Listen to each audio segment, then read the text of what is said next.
I'll guide you through how and why you need to sort your new chainring bolts out right now.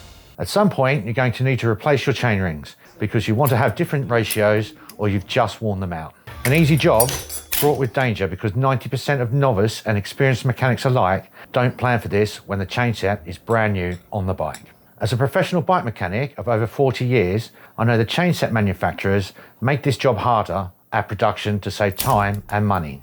Putting this job off too long will see the chainrings harder to remove as corrosion takes hold. But there is one thing all advanced bike mechanics should know to make this an easier and safer job to do.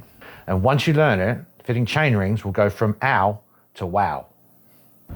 Welcome to stage 17 of Tour de Bike 2024, where I'll guide you through how and why you need to sort your new chainring bolts out right now. For an added bonus at the end, I'll give you an extra tip to stop a common liability your modern chainset is just waiting to deliver. This is the hardest style to do because each chainring has 4 single bolts screwing into the crank spider, rather than the easiest where the bolts go through the inner ring into the outer ring. I'm just going to crack all 4 bolts on the inner chainring for now and then make sure the chain is on the outer ring. If you're trying to undo the bolts with a normal Torx key like this one, your hand is very close to both the chainring teeth and also the frame. The chainrings are sharp, but if you slip when you crack the chainring bolts open and hit your hand on the bottom bracket shell or on the chainstays, there's a good amount of pain waiting for you. The reason I bought myself this extension is to keep my hands away from the chainset and the frame. I've got a rag to cover the bottom bracket shell area to protect the paintwork. Now I'll remove all of the inner ring bolts and rest the chainring on the rag so we can access the outer ring bolts. Let's just crack all 4 bolts, securing the outer ring, and then remove only one of them. This will keep the chainring in place. This is the time to get the normal Torx key out if there are clearance issues with the inner ring. Let's squirt a bit of grease on the bolt so there is enough to get between the bolt shoulder and the chainring interface too. I'll screw the bolt back in, making sure not to quite go as far as nipping it up, and then repeat this process for all 4 bolts one at a time. One could also screw the bolt part way out and grease in situ. Now I can tighten them all up again.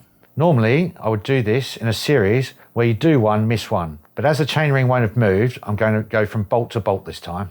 This allows us to tighten the chainring bolts up tighter without damaging the threads and make it easy in the future to undo, making the job really nice and safe. When you're working around this area of the bike, it's always waiting to bite you.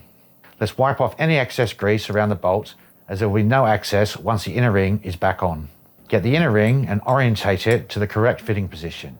These days, most inner rings have a tang or some sort of marking on them to show which part lines up with the right crank arm. I'll get one of the chainring bolts, grease the thread like I did before, and put it back into the chainset, making sure the ring is still correctly orientated.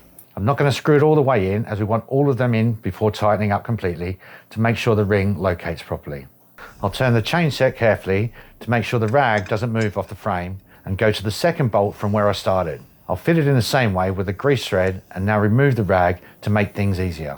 Now the remaining bolts can be fitted and nipped up. It's worth taking the time to check the ring is square on the crank arm, as I do.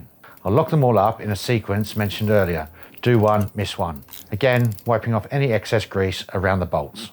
If you have chainring bolts that screw through the inner ring into the outer ring, like this one, there's an extra safety issue waiting to catch you out when it comes to replacing your chainrings. I've also found a tendency for them to creak after an amount of use and the outer chainring seizing on the crank spider. Let me show you how to go a long way to eliminating all 3 problems without taking the chainrings off the crank arm. Before I do, a quick reminder, this is stage 17 of a 21 stage tour around any new bike, showing shortcuts taken at production and final assembly to cut costs.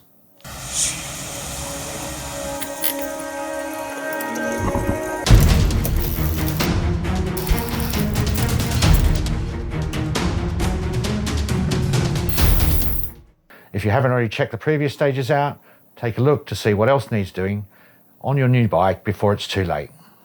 In stage 18 of Tour de Bike 2024, we'll be visiting multiple areas of the bike to do what I call the final bolt check.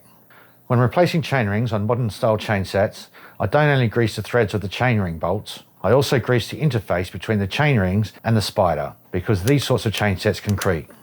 If you get a creak in your bike, you know that you've eliminated that before the annoyance comes about. Start with the chain in the inner ring. Just crack all the bolts like earlier in the video and then unhitch your chain. I'll show you the rest of this in the vise so you get a better view. This chain set is toast. Don't put your chain set in the vise. Now, undo all the bolts most of the way, leaving about 3 threads in the chainring. Go back around to the front side of the bike and pop the outer chainring off the spider by putting your fingers behind it with your thumbs pressed against opposing spider arms. Don't use too much force, and if it doesn't come off, rotate the crank and try again on the other 2 spider arms. Rather than using a grease gun, I'm going to use a spray can nozzle or twizzle stick to smear it around. What we need to do now is get some grease in between as many of the interfaces of the chainring and crank arms as we can.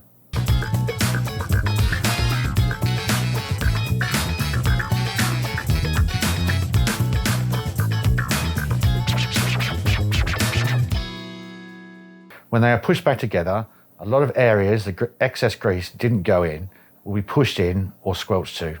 Push the outer back on the spider and then screw the bolts back in nearly all the way. Don't push them too hard or the outer may pop off and you'll need to make another trip around the bike to relocate. Make sure the inner ring is located in the right place on the spider. Nip one of them up, making sure the bolt goes into the chainring recess if it has one. Turn the chain set to get to the bolt across the spider from the first one and nip up. Nip the other 2 up, and if you are happy it has located correctly, go around and lock down by doing one, missing one until they're all done. When I replace chain rings, I always do most of the work on the bike and all of it when I can. Forgetting how much safer it is to remove chain rings while the cranks are still on the bike, it's just much easier. Click the video at the end if you want to see how to change chain rings without removing the cranks. There are also extra tips for different types of chain sets. Click the other playlist at the end to check the previous Tour de Bike stages out. My name's Ashley Malcolm and I can't wait to see you in stage 18 of Tour de Bike 2024. Until then, thanks and take care.